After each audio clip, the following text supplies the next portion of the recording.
नीतीश कुमार दिल्ली के लिए रवाना होने वाले हैं, लेकिन नीतीश कुमार का दिल्ली जाना कोई खबर नहीं है। सबसे खास बात तो ये कि नीतीश कुमार आज राजनीति के एक नए सफर पर निकल रहे हैं, जिससे बिहार की राजनीति भी 20 साल के बाद एक नई दिशा में घूम जाएगी।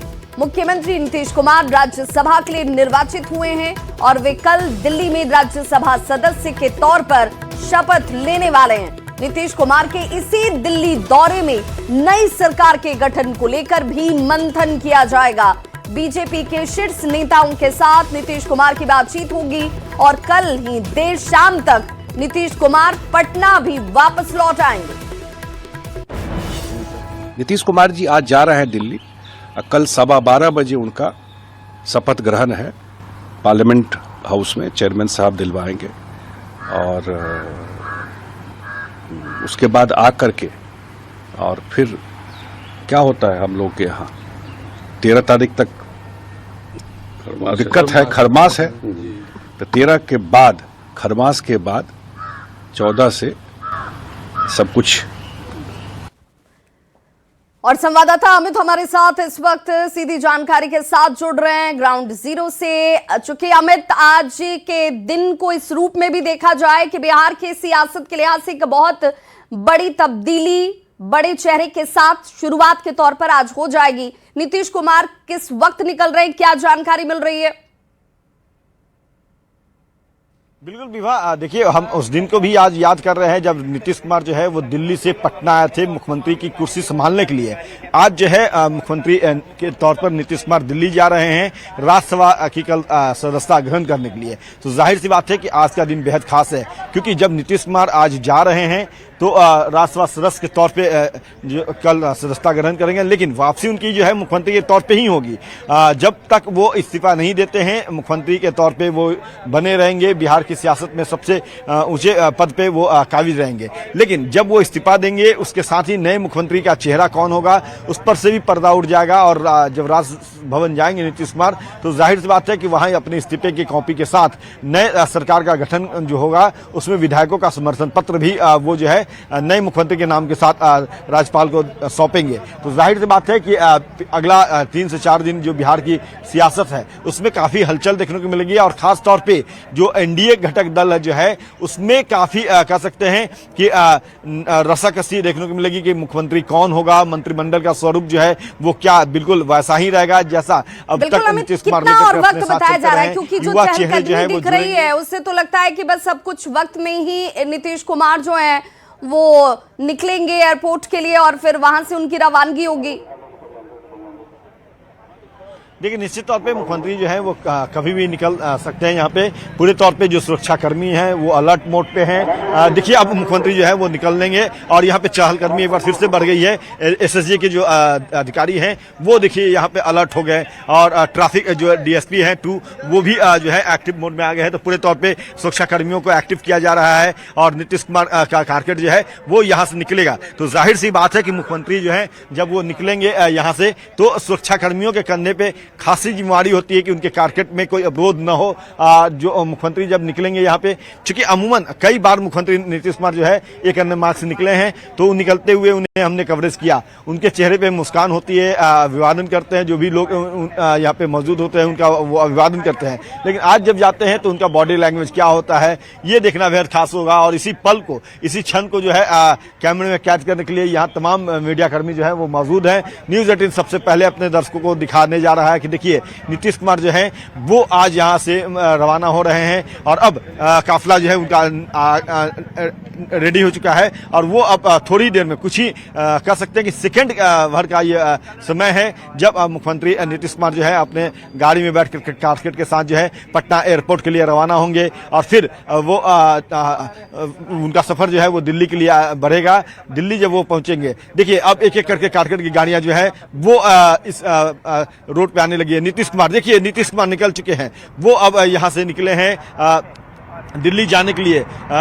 कॉलम की संख्या की बात करें तो तीसरी नंबर की जो गाड़ी है वो नीतीश कुमार, मुख्यमंत्री नीतीश कुमार की गाड़ी है और नीतीश कुमार उसमें बैठ के निकले हैं दिल्ली के लिए, रवाना होने के लिए निकले हैं। तो पूरे तौर पे देखिए कड़ी सुरक्षा व्यवस्था, चाक चौबंद सुरक्षा व्यवस्था जो है वो यहाँ पे देखने को मिल रही है और नीतीश कुमार जो है यहाँ से निकले हैं और नीतीश कुमार जो है वो पूरे तौर पे देखिए किस तरह से वो मुस्कुराते हुए यहाँ से जा रहे हैं, अभिवादन हाथ हिला रहे हैं, हाथ हिला कर अभिवादन किया नीतीश कुमार ने और अब उनका काफिला जो है वो एयरपोर्ट के लिए निकल चुका है। तो जाहिर सी बात है कि अब नीतीश कुमार का जो सफर है वो दिल्ली के लिए शुरू हो चुका है। बिल्कुल अमित, और देखिए यही वो गाड़ियों का काफिला है जिसमें नीतीश कुमार मौजूद और उन्होंने हाथ हिलाकर तमाम मीडिया कर्मियों के यहाँ पर इस इंतजार को भी नोटिस किया और उनका अभिनंदन भी स्वीकार किया और ये गाड़ियों का काफिला सीधे एयरपोर्ट के लिए अब रवाना हो चुका है और 1:20 का वक्त बताया जा रहा था कि एयर इंडिया की फ्लाइट से उन्हें दिल्ली के लिए निकलना है। अमित, तो दिल्ली के लिए रवाना हो चुके हैं बिहार के मुख्यमंत्री नीतीश कुमार। ये इस वक्त की सबसे बड़ी खबर, दोपहर 1:20 पर फ्लाइट से उनकी रवानगी होगी। एयर इंडिया की फ्लाइट बता रही है जिससे दिल्ली के लिए वो रवाना होंगे और दिल्ली के लिए सीएम नीतीश कुमार अपने आवास से एक अड़ने मार्ग से निकल चुके हैं। दोपहर 1:20 यानी कि अब से कुछ ही मिनटों के बाद एयर इंडिया के फ्लाइट से वो दिल्ली के लिए उड़ान भरते हुए भी दिखेंगे। और देखिए कल राज्यसभा में शपथ उन्हें लेना है, लेकिन बिहार की सियासत के लिहाज से आज का दिन कितना महत्वपूर्ण है इस बात से समझा जा सकता है कि बतौर मुख्यमंत्री नीतीश कुमार का दिल्ली का संभवतः ये आखिरी दौरा है, लेकिन वहां से आने के बाद उनकी तरफ से इस्तीफा दिया जाएगा और उसके बाद नई सरकार के गठन को लेकर जो तमाम कवायदे इस वक्त तेज होती हुई नजर आती हैं वो आपको मूर्त रूप में नजर आनी शुरू हो जाएंगे। संवाददाता अमित हमारे साथ जुड़े हुए हैं। अमित, यहां से एयरपोर्ट की दूरी बहुत ज्यादा है नहीं, लेकिन 1:20 पर ही अभी जो वक्त पहले से बताया जा रहा था वही निर्धारित है। और एक बार जरा फिर से तस्वीर भी दिखाती हूँ अपने दर्शकों को कि ये देखिए नीतीश कुमार हाथ हिलाकर उन्होंने सभी लोग जो यहाँ पर मौजूद थे इस बात के लिए कि नीतीश कुमार का गाड़ियों का ये जो काफिला है वो जैसे मुख्यमंत्री का गाड़ियों का काफिला निकलता है तो उसके बाद उन्हें देखा जा सके, तो बिल्कुल उन्होंने हाथ हिलाकर सभी के इस अभिवादन को स्वीकार भी किया। अमित, एयर इंडिया की फ्लाइट ये बताई जा रही है कि इसी फ्लाइट से उन्हें उड़ान भरनी है और वो दिल्ली के लिए रवाना होंगे। इसी फ्लाइट से नीतीश कुमार दिल्ली जाएंगे और सबसे पहले न्यूज 18 ने इस खबर को बताया था। कल हमारे सहयोगी जो है आनंद अमृतराज ने इस खबर को सबसे पहले बताया था। वैसे पहले ये खबर आ रही थी कि नीतीश कुमार जो है वो 3:20 की फ्लाइट से दिल्ली जाएंगे, लेकिन आनंद ने अपने सोर्सेज को खंगाला और सबसे पहले ब्रेक किया, इस खबर को दर्शकों तक पहुंचाया न्यूज 18 के माध्यम से कि नीतीश कुमार 1:20 पे जो है वो दिल्ली रवाना होंगे और ठीक उसी समय पे नीतीश कुमार जो है वो यहाँ से निकले हैं, एक अन्य मार्ग से निकले हैं। ये देखिए एक अन्य मार्ग मुख्यमंत्री आवास, और यहाँ से जब नीतीश कुमार का कारकेट निकला तो नीतीश कुमार जिस गाड़ी में सवार थे वो गाड़ी तीसरे नंबर पे थी। तीसरे नंबर पे नीतीश कुमार बैठे थे। आगे जो है उनके जो सेवक कह सकते हैं या फिर जो खासम खास वो थे मौजूद थे। उसके बाद पीछे नीतीश कुमार बैठे थे और जैसे ही उनका काफिला एयरपोर्ट के लिए आगे बढ़ा तो नीतीश कुमार ने मंद मुस्कान के साथ हाथ हिला करके अभिवादन किया, तमाम लोगों का अभिवादन किया और मीडिया कर्मियों का अभिवादन किया और उसके बाद उनका कारकेट, उनका काफिला जो है एयरपोर्ट के लिए रवाना हुआ। एयरपोर्ट पहुंच चुके हैं, वो एयरपोर्ट पे गाड़ियों से उतर चुके हैं और अब वो विमान में सवार हो चुके हैं। और जाहिर सी बात है कि विमान जो है वो दिल्ली के लिए जब उड़ान भरेगी तो जब दिल्ली उतरेंगे नीतीश कुमार विमान से तो वहां भी मीडिया का काफिला मौजूद रहेगा, मीडिया का हुजूम रहेगा। न्यूज 18 भी वहां दर्शकों को वहां अमितेश जो है वो खबरों के जरिए दर्शकों को बताएंगे कि देखिए नीतीश कुमार दिल्ली पहुंच चुके हैं और अब कल जब वो राज्यसभा के सदस्य के तौर पर सदस्यता लेंगे तो उसके बाद मीडिया से क्या मुखातिब होते हैं नहीं होते हैं इस पर भी सबकी नजर होगी। लेकिन सबसे महत्वपूर्ण, सबसे अहम बात यही है कि नीतीश कुमार जो है वो राज्यसभा की सदस्यता लेने के लिए एक अन्य मार्ग से दिल्ली के लिए पटना एयरपोर्ट पहुंच चुके हैं। थोड़ी देर में उनका विमान जो है वो दिल्ली के लिए उड़ान भरेगी और फिर दिल्ली जब वो पहुंचेंगे तो वहां भी हमारे जो सहयोगी है अमितेश पूरी खबर बताएंगे। लेकिन विवाद सबसे अहम बात है कि जब नीतीश कुमार राज्यसभा की सदस्यता ग्रहण कर लेंगे तो जाहिर सी बात है कि अब वो मुख्यमंत्री ज्यादा दिन तक जो है मुख्यमंत्री की कुर्सी पर काबिज नहीं रहेंगे। तो ऐसे में अगला मुख्यमंत्री कौन होगा इस पर मंथन चल रहा है और इस खबर को भी लगातार जो हमारे ब्यूरो चीफ हैं दिवाकर तिवारी या आनंद अमृतराज, शैलेंद्र साहिल, तमाम जो हमारी टीम है वो इस खबर को छानने बुनने में लगी है कि आखिर वो चेहरा कौन होगा। कई नाम जो है वो तैर रहे हैं, सतह पर जो है जो नाम आएगा उसे सबसे पहले दर्शकों को हम लोग बताएंगे। लेकिन महत्वपूर्ण ये है कि 20 साल तक जो सेवा नीतीश कुमार ने किया, जिस तरह से विकास की गाड़ी को आगे लेकर के वो चले हैं, उस गाड़ी में रफ्तार बनी रहे, ये नए मुख्यमंत्री की एक बड़ी चुनौती होगी, नए कैबिनेट की बड़ी चुनौती होगी। और कहीं न कहीं कह सकते हैं कि जेडीयू के नेताओं से जब हमारी बात हुई तो उन्होंने कहा कि नीतीश कुमार के मार्गदर्शन में ही अगली सरकार काम करेगी। भले ही चेहरा मुख्यमंत्री का कोई और होगा, लेकिन जो लाइन ऑफ लेंथ होंगे वो नीतीश कुमार के होंगे, जो पिच होगा वो नीतीश कुमार का होगा, जो स्ट्राइक रेट होगा वो नीतीश कुमार का होगा। तो जाहिर सी बात है बिल्कुल अमित, और अब सबकी निगाहें दिल्ली पर जाकर केंद्रित हो गई हैं, क्योंकि उसी दिल्ली में अब कवायद तेज होती हुई नजर आएगी, जब आज मुख्यमंत्री नीतीश कुमार कुछ घंटों के बाद दिल्ली में मौजूद होंगे और उसके बाद कल शपथ ग्रहण राज्यसभा में सांसद के तौर पर, जिसमें उन्होंने कहा कि ये मेरी खुद की इच्छा थी कि मैं सिर्फ एक ऐसा सदन जहां का सदस्य नहीं रहा हूं, वो सदस्य बनने की मेरी इच्छा थी, और वो इच्छा कल शपथ के साथ ही पूर्ण होती हुई भी नजर आएगी। और बिहार की सियासत के लिहाज से भी अपने आप में बड़ी तस्वीर दिखेगी। नई सरकार, चेहरा मुख्यमंत्री का नया, लेकिन मार्गदर्शन नीतीश कुमार का ही होगा। बहुत बहुत शुक्रिया अमित इस तमाम जानकारी के लिए। और इस वक्त की सबसे बड़ी खबर एक और सामने आती हुई, जिसमें बिहार की सियासत से जुड़ी हुई ये बड़ी खबर है। नई सरकार के गठन की तारीख सामने आ चुकी है। 14 अप्रैल को मुख्यमंत्री नीतीश कुमार सीएम पद से इस्तीफा देंगे, इस पद को छोड़ेंगे, और अगले ही दिन यानी कि 15 अप्रैल को बिहार में नई सरकार बनने वाली है। इसी दिन बिहार के नए मुख्यमंत्री का शपथ ग्रहण भी होगा। नीतीश कुमार दिल्ली से लौटने के बाद 13 अप्रैल को मौजूदा कैबिनेट की आखिरी बैठक होती हुई आपको दिखेगी, क्योंकि जैसे ही वो लौटेंगे, हालांकि कल ही शपथ के बाद बताया जा रहा है कि शाम में नीतीश कुमार की वापसी पटना में हो जाएगी, लेकिन 13 अप्रैल को मौजूदा कैबिनेट की आखिरी बैठक होने वाली है। अब जरा उस पूरे फॉर्मूले को भी समझ लीजिए। नई सरकार की तारीख तो तय हो चुकी है। 10 अप्रैल को राज्यसभा में शपथ मुख्यमंत्री नीतीश कुमार की तरफ से लिया जाएगा, ये वो तारीख होगी। इसके साथ ही आप देख लीजिए 13 अप्रैल को नीतीश कैबिनेट की आखिरी बैठक होगी। 14 अप्रैल मुख्यमंत्री का पद नीतीश कुमार छोड़ेंगे और 15 अप्रैल को नई मुख्यमंत्री का शपथ ग्रहण भी आपको बिहार में देखने को मिलेगा। तो ये नई सरकार की तारीख क्या होने वाली है, तारीख सामने आ गई, चेहरा कौन होगा, इसके लिए इंतजार कीजिए। और सबसे पहले न्यूज़ 18 बिहार झारखंड आप तक ये खबर भी पहुंचाएगा।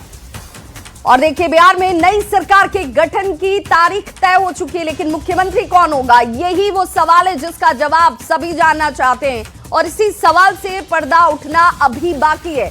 बीजेपी के राष्ट्रीय अध्यक्ष हैं नितिन नवीन। उन्होंने न्यूज एजेंसी ANI से बातचीत में कहा कि कहीं कोई मतभेद है ही नहीं और सब कुछ तय कार्यक्रम के मुताबिक ही हो रहा है। नितिन नवीन ने कहा कि मुख्यमंत्री नीतीश कुमार के हिसाब से ही सारी चीजें हो रही हैं।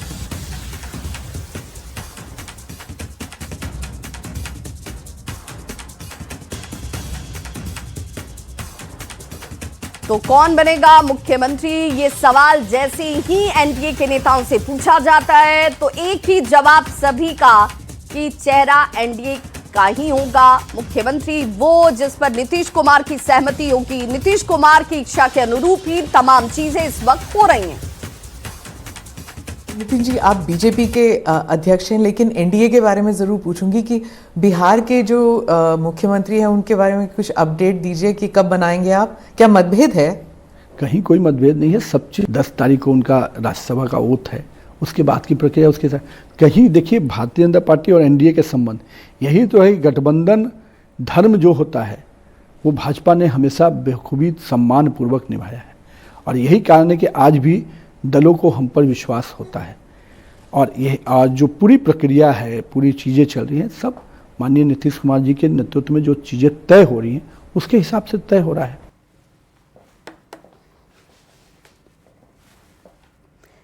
तो बिहार में नई सरकार के गठन की तारीख सामने आ चुकी है और ऐसे में अब सबके जहन में बस एक ही सवाल कि नीतीश कुमार के बाद बिहार का अगला सीएम कौन होगा? अगला मुख्यमंत्री बीजेपी से बनना तय बताया जा रहा है। और ऐसे में अब सीएम की रेस में कौन कौन से चेहरे, जरा देख लीजिए। नित्यानंद राय और दिलीप जायसवाल, तमाम चेहरों की भी हम बात करेंगे। और ऐसे में ये बहुत जरूरी है, अब उन 7 नेता इस रेस में आगे बताए जा रहे हैं और उन नेताओं के चेहरे और नाम भी हम आपको दिखाते हैं कि सीएम की रेस में आखिर वो चेहरे कौन कौन हैं। और बीजेपी से बिहार के सीएम रेस में फिलहाल जिन चेहरों की चर्चा हो रही है, जिन नामों की चर्चा हो रही है, उन तमाम चेहरों की भी बात हम करेंगे। और जरा उन चेहरों पर एक बार नजर आप भी डालिए। सम्राट चौधरी जो सबसे आगे बताए जाते हैं, रेणु देवी, संजीव चौरसिया, और सिर्फ यही नाम नहीं है, देखिए जनक राम का नाम भी इसमें आगे बताया जा रहा है। नित्यानंद राय, दिलीप जायसवाल, विजय सिन्हा जो कि डिप्टी सीएम है इस वक्त मौजूदा सरकार में, सम्राट चौधरी डिप्टी सीएम है और इनको लेकर सबसे ज्यादा चर्चाएं रही। रेणु देवी, संजीव चौरसिया, जनक राम, नित्यानंद राय, ये वो तमाम चेहरे और नाम हैं जिनको लेकर बताया जा रहा है कि इस वक्त ये चेहरे मुख्यमंत्री के लिए प्रबल दावेदारों में से नजर आते हैं। हालांकि बीजेपी को लेकर यह कहा जाता है हमेशा से कि चौंकाने वाले नाम सामने आ जाते हैं, लेकिन क्या यहां कोई बीजेपी एक्सपेरिमेंट करना चाहेगी या सम्राट चौधरी जो इस वक्त सबसे ज्यादा प्रबल दावेदार के तौर पर दिखते हैं, मुख्यमंत्री नीतीश कुमार के बहुत करीब दिखाई देते हैं, उसे लेकर यह बार बार कहा जा रहा है कि संभवतः कि आखिर ये नाम और इन नामों के पीछे का जो जातीय कैलकुलेशन है वो अपने आप में बहुत महत्वपूर्ण हो जाता है। और बात बिहार में नई सरकार के इस गठन की करें तो सरकार का नया फॉर्मूला क्या होगा, उस फॉर्मूले को भी हम आपको जरूर बताएंगे कि आखिर ये फॉर्मूला किस तरीके से काम करने वाला है। तो देखिए जो गठबंधन के सहयोगी, उन सहयोगियों पर नजर डाल लीजिए। बीजेपी, जेडीयू, एलजेपी, आरवी, हम और आरएलएम, 36 मंत्री हैं। अब किसके पास क्या कुछ संख्या जो है वो भी देखते चलिए। तो मुख्यमंत्री के साथ 14 या 15 मंत्री पद बीजेपी के पास, वहीं जेडीयू के पास एक डिप्टी सीएम प्लस 15-16 मंत्री हो सकते हैं। ये नई सरकार में किस तरीके से चीजें आपको दिखेंगी, हो सकता है ऐसा। एलजेपी आरवी की बात करें तो उसके लिहाज से भी ये तमाम चीजें बताई जा रही हैं कि 2 मंत्री, वहीं पर हम की तरफ से एक, और ये वो कैलकुलेशन है जिसे मानकर चला जा रहा है कि बदलाव जो है वो चेहरे के तौर पर बीजेपी में दिख सकता है। हालांकि इसके अलावा बहुत कुछ कार्यप्रणाली और जो तमाम चीजें इस वक्त अभी तक सरकार में दायित्व के तौर पर दिख रही थी वो जस की तस होती हुई दिखेंगी। नई सरकार पर ग्रामीण विकास मंत्री श्रवण कुमार ने क्या कुछ कहा है, जरा वो भी समझना होगा। नीतीश कुमार सर्वमान्य नेता हैं और जेडीयू के राष्ट्रीय अध्यक्ष हैं। निशांत कुमार की एंट्री पर उन्होंने जरूर कहा कि उन्हें बड़ी जवाबदेही देनी चाहिए, ये उनकी इच्छा है। आगे जो भी घटनाक्रम होना है उसे बड़े नेता मिल बैठकर तय करेंगे और इसमें नीतीश कुमार की भूमिका सबसे बड़ी होगी। शपथ ग्रहण की तैयारी सारी तो राज्यसभा के द्वारा किया जाता है और राज्यसभा में उनका शपथ ग्रहण होगा। शपथ ग्रहण के बाद हम लोग मिलेंगे क्योंकि हम लोग के सर्वमान्य नेता हैं, राष्ट्रीय हमारे अध्यक्ष भी हैं, तो हम लोग उनसे शपथ ग्रहण के बाद मिलेंगे, उनसे आशीर्वाद हम लोग प्राप्त करेंगे। इसके बारे में कहना तो बहुत कोई डेट बताना बहुत मुनासिब नहीं होगा, लेकिन जब नीतीश कुमार जी मुख्यमंत्री पद से त्याग पत्र देंगे तभी ये प्रक्रिया आगे बढ़ेगी। तो अभी तो वो हैं, राज्यसभा में शपथ लेंगे तब भी रहेंगे, आगे 6 महीना तक भी रह सकते हैं, जो संविधान में प्रोविज़न है, नियम है। कार्यकर्ताओं ने, नेताओं ने उनको पार्टी में लाने का के लिए प्रयास किया, काम किया, आज पार्टी में आ गए हैं, तो निश्चित रूप से जवाबदेही उनको मिलना चाहिए। लेकिन ये सारा काम तो बड़े नेता मिल बैठ कर के तय करेंगे कि कौन सी जवाबदेही उनको मिलना चाहिए। तो बड़े नेता के हाथ में ये सारी चीज़ है, लेकिन नीतीश कुमार जी की भूमिका भी इसमें अहम होगी। देखिए पढ़े लिखे हैं, जगह तो मिलना ही चाहिए, सब कुछ है, उसके अंदर टैलेंट है, उसकी समझ अच्छी है, सब कुछ अच्छा है, जवाबदेही तो मिलना चाहिए, बड़ी जवाबदेही ही मिलना चाहिए। लेकिन ये सारा चीज़ बड़े नेता एनडीए के तय करेंगे। कुमार कल दोपहर राज्यसभा में सदस्य के तौर पर शपथ लेने वाले हैं और इसके लिए वे आज ही दिल्ली पहुंच रहे हैं। लेकिन बिहार से जो बाकी और भी नेता राज्यसभा के लिए निर्वाचित हुए हैं वे कल नहीं बल्कि 16 अप्रैल को शपथ लेंगे। यानी नीतीश कुमार कल अकेले शपथ लेने वाले हैं, जिसको लेकर विशेष तैयारी जो है वो इस वक्त की जा रही है। जबकि नेता के बीजेपी के राष्ट्रीय अध्यक्ष की बात करें तो नितिन नवीन, केंद्रीय और तमाम इन चेहरों पर भी जरा देख ले। राज्यसभा में शपथ 10 अप्रैल को नीतीश कुमार सिर्फ लेने वाले हैं, लेकिन 16 अप्रैल को कौन कौन से चेहरे होंगे तो नितिन नवीन होंगे, बीजेपी के राष्ट्रीय अध्यक्ष उपेंद्र कुशवाहा होंगे, शिवेश राम होंगे और रामनाथ ठाकुर। ये वो चेहरे हैं जो 16 अप्रैल को शपथ लेते हुए आपको दिखेंगे। बीजेपी के राष्ट्रीय अध्यक्ष नितिन नवीन, केंद्रीय कृषि राज्य मंत्री हैं रामनाथ ठाकुर, उन्हें आप देख पा रहे होंगे तस्वीरों में, ये लेंगे 16 अप्रैल को। आरएलएम के अध्यक्ष उपेंद्र कुशवाहा, उन्हें आप देख पा रहे होंगे, ये भी 16 अप्रैल को ही शपथ लेने वाले हैं राज्यसभा सांसद के तौर पर। और शिवेश राम भी जो आपको ये बताते चलें कि 16 अप्रैल को ही शपथ लेने वाले हैं। तो ये कुल 4 चेहरे हैं जो 16 अप्रैल को शपथ लेंगे। लेकिन मुख्यमंत्री नीतीश कुमार कल 10 अप्रैल को शपथ लेने वाले हैं, जिस पर सबकी जाकर निगाहें टिकी हुई हैं। तो बिहार में नई सरकार की कवायद और नीतीश कुमार के 10 अप्रैल को राज्यसभा में शपथ लेने पर भी सियासत देखिए इस वक्त शुरू हो गई। आरजेडी और कांग्रेस ने बीजेपी पर नीतीश कुमार को किनारा करने का आरोप लगाया, तो सत्ताधारी दल बीजेपी और जेडीयू के नेताओं ने इस पर जोरदार तरीके से पलटवार किया है। जो भारतीय जनता पार्टी के विचारों वाले लोग हैं वो कहीं ना कहीं हावी हो चुके हैं, और समाजवादी विचारधारा वाले लोग जो कहीं ना कहीं निशान की राजनीति को आगे बढ़ाना चाहते हैं वो। तो देखिए सियासत की बात लगातार हम आप तक पहुंचा रहे हैं, लेकिन इस बीच एक बड़ी खबर आ रही है अररिया से, जहां पर पिकअप ड्राइवर की गला काटकर हत्या कर दी गई है। अररिया से इस वक्त की बड़ी खबर, पिकअप ड्राइवर की गला काटकर हत्या कर दी गई, सरेआम सिर धड़ से अलग कर दिया गया। आरोपी युवक को हालांकि लोगों ने पकड़ लिया। आरोपी की भी हत्या की सूचना इस वक्त सामने आ रही है। आक्रोशित लोगों की तरफ से आरोपी की भी हत्या की बात कही जा रही है। हालांकि पुलिस अभी इस वक्त हत्या की पुष्टि नहीं कर रही।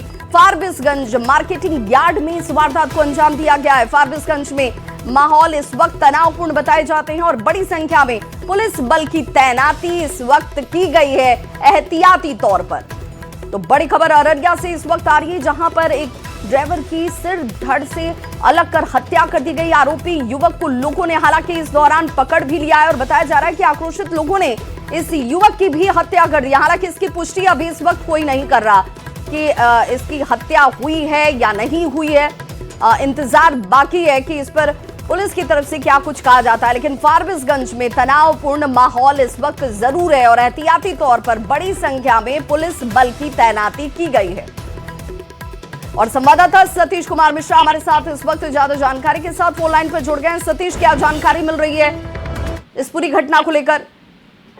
जी दरअसल देखिए, सुबह 9:20 का वक्त हुआ था जब यहाँ पर एक पिकअप वैन से जो है एक शख्स आता है और सत्तू वाले से जो है उसका झगड़ा होता है और सत्तू वाले ने पहले गले पर चाकू से वार किया और सड़क पर जो है लिटाकर उसका गर्दन जो है धड़ से अलग कर दिया और उसके बाद जो है माहौल जो है पूरा गर्म हो जाता है। भारी संख्या में पुलिस बल की मौजूदगी होती है।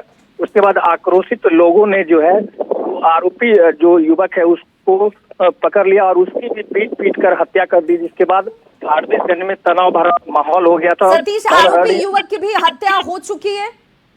जी, आरोपी युवक की भी हत्या हो चुकी है। डबल मर्डर से जो है फारबिसगंज में दहशत का माहौल है। हालांकि अररिया एसपी ने कहा है क्या कोई पहले का कोई विवाद बताया जा रहा है सतीश? क्योंकि कोई मामूली बात पर कोई शख्स चाकू से किसी की इस तरीके से निर्मम हत्या कर दे सरेआम।